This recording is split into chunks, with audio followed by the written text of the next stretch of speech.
So that's coming up if we have time. We might have to call affiliates, might have to go a 4th hour tonight. Stay tuned. But I want to begin with another argument the libertarians have won. And we live in reality on this show. We've already talked about the fact the libertarians have won the argument about the folly of nation building, particularly in Islamic lands. They were right. Our foreign policy has been a failure. We can debate to what extent, but all we've essentially accomplished in a post-9/11 world is we've made it easier for the jihadists to kill and persecute Christians. That's really all we've accomplished in the end. They won that argument. And if you look at the various scandals we are seeing today, they've won another one. I love Lord of the Rings. I'm a huge, huge fan. And one of the things I love about Lord of the Rings is it is full. It's got multiple layers of allegorical subtext about religion, philosophy, culture, history. One of my favorite allegories is the Ring of Power itself. The Ring of Power is symbolic of fallen human nature. So it corrupts everything it touches. You have the evil character Sauron, inspired by Lucifer, once was a wizard of light. He's fallen, like Lucifer was once an angel of light and has fallen. He wants his hand on the ring so he can subdue Middle-earth. Mankind wants their hands on the ring as well. Because, see, they'll do good stuff with it. Funny thing happens, though, on the way to the road paved with good intentions. Every time mankind gets their hands on the ring and places it upon their finger, they become monsters. See, the ring reveals our true fallen nature and then amplifies it. And we can't rise above our fallen nature on our own, which is why the mission ultimately is to do what? Throw the ring into the fire. Now, why fire? That's an interesting metaphor there that Tolkien chose. Well, in biblical allegory, fire is used as refinement, as a purifier. Mm-hmm. And so essentially what that is saying is this cannot be salvaged. It must really be reborn. So we put it into the fire. Such is also the case with government. See, this past decade, and when I say we, I mean we, pointing at me, including me.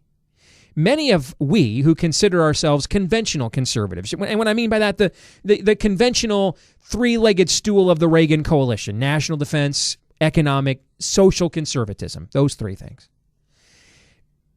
We were tempted with a Faustian bargain that big government can be good government if the quote-unquote good guys are in control.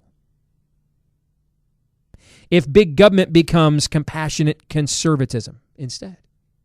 See, instead of going to Washington, D.C., casting the ring into the fire, dismantling the statist monstrosity welfare state, we decided we'll put the ring on our finger and we'll manage it better. Mm-hmm. We'll run it better. We'll do No Child Left Behind. We'll do Medicare Part D. We'll do Patriot Acts. And all we really did was set the baseline standard so that when the real true statists took over the next time, this was the minimum threshold for them. And this gave them the launching pad to take it even further. We had a chance to dismantle the IRS. We chose not to. Instead, we chose to use the tax code to pick winners and losers ourselves because we're the good guys. We introduced the very surveillance state many of us are complaining about right now. The libertarians warned us over and over again. Your belief government is good will be your downfall. They were right. There's a reason George Washington compared government to fire. Useful tools in limited doses. When you want to grill a steak, You don't set your house on fire. Limit tools that are useful in limited doses, right? But left unintended, not reined in, not controlled, not tempered, they rage out of control. And then you reach the point of diminishing returns. Our founding fathers understood this. That's why they gave us this system of checks and balances that would make it difficult for one group to achieve power and then quickly alter the trajectory of the country. They created layers of interpositional power at the federal, state, and local level so that you couldn't centralize authoritarianism in one place. Instead of citizens being subjects, they gave us a government by the consent of the governed. And instead of government arbitrarily granting rights and therefore being arbitrarily able to take them away, they wrote a constitution that limited the jurisdiction of government so that a free people could enjoy freely their God-given rights. See, not every founder was a born-again Christian like Patrick Henry, but they were deeply influenced by a biblical worldview. They had, corporately as a culture, a Judeo-Christian mindset, a Judeo-Christian understanding of human nature, that it's not basically good. And that's why we need freedom. Because our tendency is to consolidate authority or power into the hands of the one or the ones we think have really got it going on and should tell the rest of us of what to do. And the libertarians warned us about this. And our chickens, our partisan naivete, our chickens are coming home to roost right now. Because we aided and abetted as conservatives, as Republicans, we aided and abetted the creation of the very statist monstrosity the left is turning against us right now, whether it's at the NSA, whether it's at the IRS. We aided and abetted it.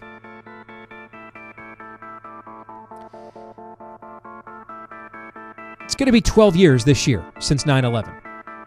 And stories like what we're going through right now, scandals, surveillance states, in my opinion, prove we really haven't learned the right lessons. I'll tell you what I mean by that when we come back. Listening to Steve Deace. We should have listened to our libertarian friends. They warned us. They warned us that it's not a question of Republican government or Democrat government. It's a question of too much government, no matter who's in charge of it. Now, I didn't buy into this. Like many of you, I was whipped into a partisan frenzy, particularly after 9/11. And it's, in our defense, it's hard not to be when you got a bunch of Democrats out there trying to sympathize with the jihadists. Well, what made them do this? So it's kind of easy to find yourself caught in a partisan fervor. You know, there's a difference. I said this to a Newsweek reporter earlier today. There is a difference between being, she asked me, how do you explain you're on the same side as Think Progress on this? And I said, well, listen, there's a difference between being staunch in your principles and staunchly partisan. On a principled level, I have nothing in common with Think Progress. There's no way we could possibly work together unless, we're running an ice cream stand. There might be some common ground there. But our principles begin from a totally different place, and they're going in a totally different direction from there. But that's different than staunchly partisan. What happens when you're staunchly partisan, and I've done it. I've been there. I've been that guy, okay? It's 4 legs good, 2 legs bad, to borrow a Animal Farm reference. It's a bad idea just because the Democrats are for it. Or in the other side's case, it's a bad idea because the Republicans are for it. There's a poll out today, for example, that shows Republicans who were fine with surveillance when George W. Bush was president hate it now. And Democrats who hated surveillance when George W. Bush was president are fine with it now. All right? Now, what's the difference? That's the partisan fervor. We cease critical thinking. We instead become part of groupthink. And I've done it. Now, I'm not doing it again. 1 time, shame on you. 2 times, shame on me. I'm not falling for that stinking banana in the tailpipe yet again. Because if we're going to be honest and look at the truth, here's the truth. Soon it will be 12 years since 9/11. And now we have a world where television shows like Person of Interest are no longer fiction, but ripped right from the headlines. In the 12 years since 9/11, we've accumulated more debt and more government than we've ever had.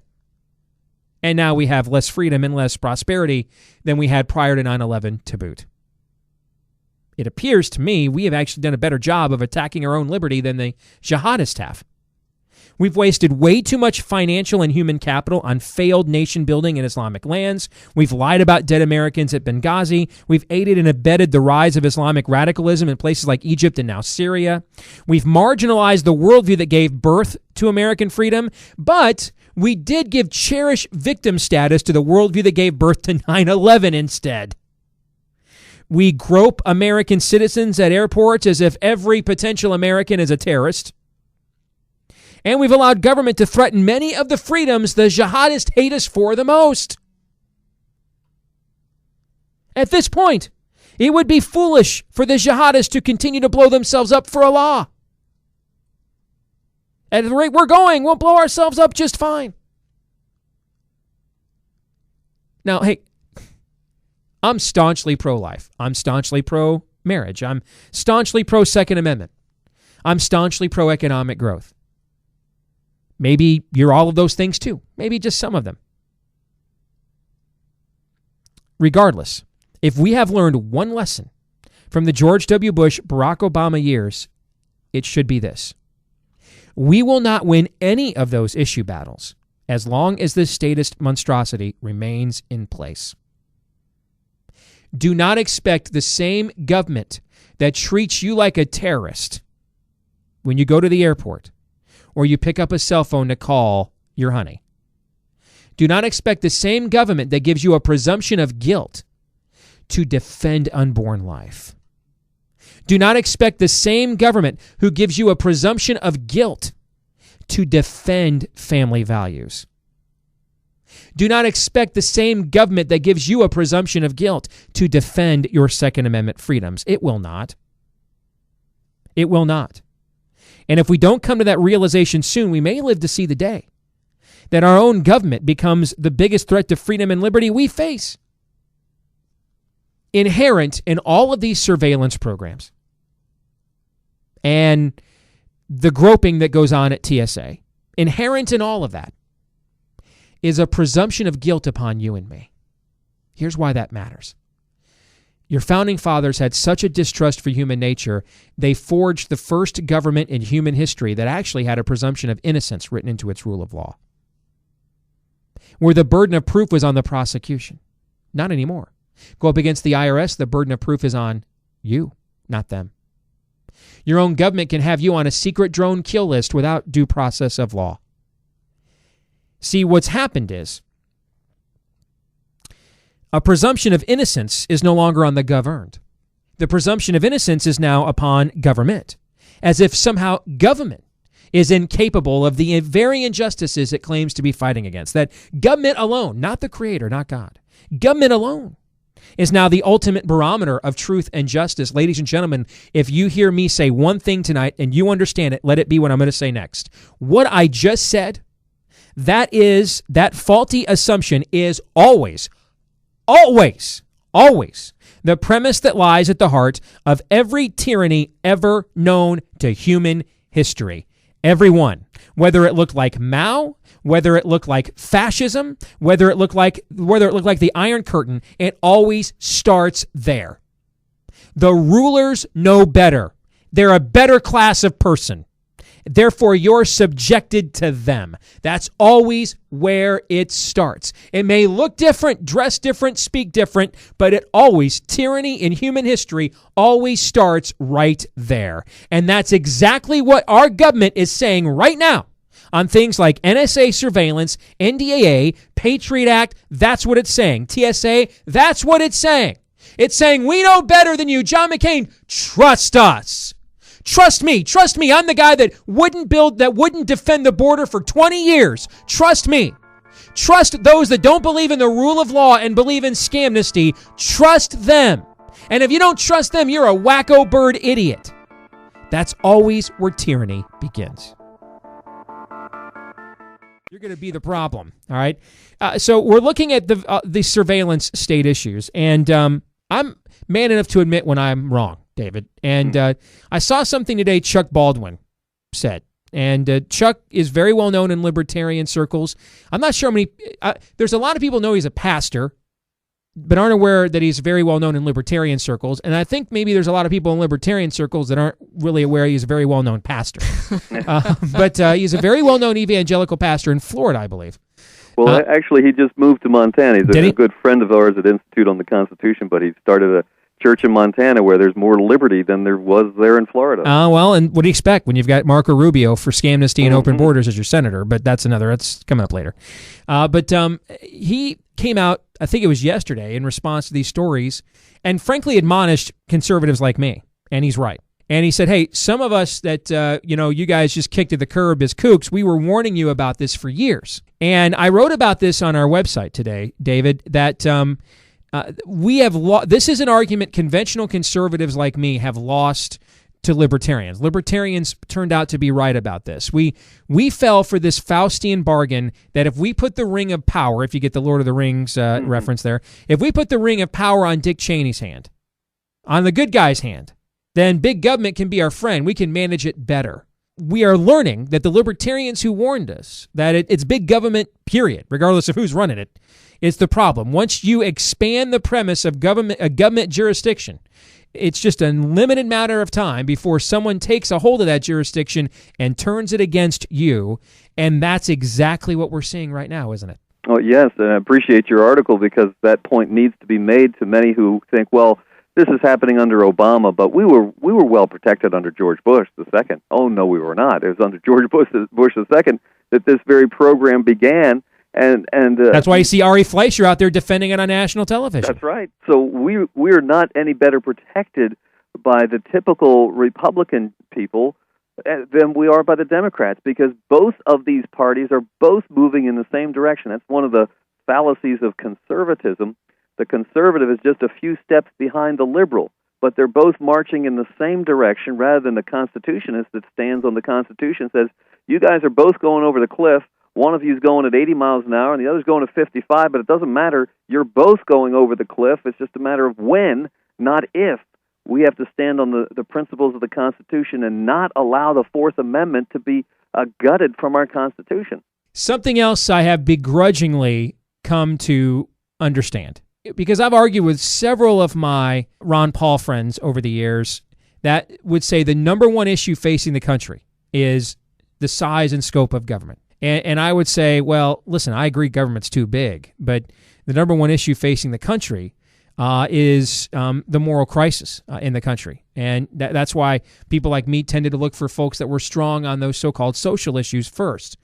But what I think we have, if Barack Obama has been useful for anything, it has been educating us. Whether you believe in the God-given right to self-defense, the God-given right to life, God's design for the family, capitalism, maybe you believe in some of those things, all of them simultaneously, whichever one or all of those things you believe in, under the current size of government and as in its continued growth, we're not going to get any of those things. I mean, the idea that a government that surveils its own citizens without due process and puts them on a kill list with drones is going to defend the least of these, the unborn, that's preposterous. That's not going to happen. The idea that they're going to defend the family, of course they're not. They're lawless. Right. And I've had to begrudgingly come to that conclusion, and I say begrudgingly, David, because I lose an argument once every 20 years, and so I hate to admit it. And the hope is not that we're beyond the pale, which, I know there's some people at this point wringing their hands. I don't believe that, or I really wouldn't be involved in doing what I'm doing, both preaching from God's Word and helping people understand our founding documents. You see, the founding documents still work. Just because these people in power have violated those documents and have gotten away with that violation for far too long doesn't mean our republic can't not be restored. The problem really is we have a populace who has been willing to drink the Kool-Aid, so to speak, listen to the lies and believe those lies and say, well, yeah, I guess after 9/11 we have to surrender more of our God-given rights to gain security. No, we don't. That's never a bargain that ever works. Instead, we need people who understand what the law is and demand of their elected officials on federal, state, and their local level, their county level, demand that those officials either abide by their oath of office, that is to the Constitution, or they get out of the way and allow those to take positions of power to prevent these kind of things from happening within their jurisdiction. And again, a lot of this really can most effectively happen on the local level, on your county level first, and as you build up enough counties that are resisting the tyranny, then they can begin to reflect up on the state level, and from the state level to the federal. But the hope of many people is for a silver bullet at the federal level that will turn this all around in an instant. We didn't get here in 1 year. We got here in 150 years. Mm-hmm. It may take some time to restore our constitutional republic, but it is possible. David Whitney here with us. We work for Constitution Weekly. Check them out, The Instant of the Constitution, by clicking on the American View logo right there on our website at stevedeace.com. More in a moment. You're listening to Steve Deace.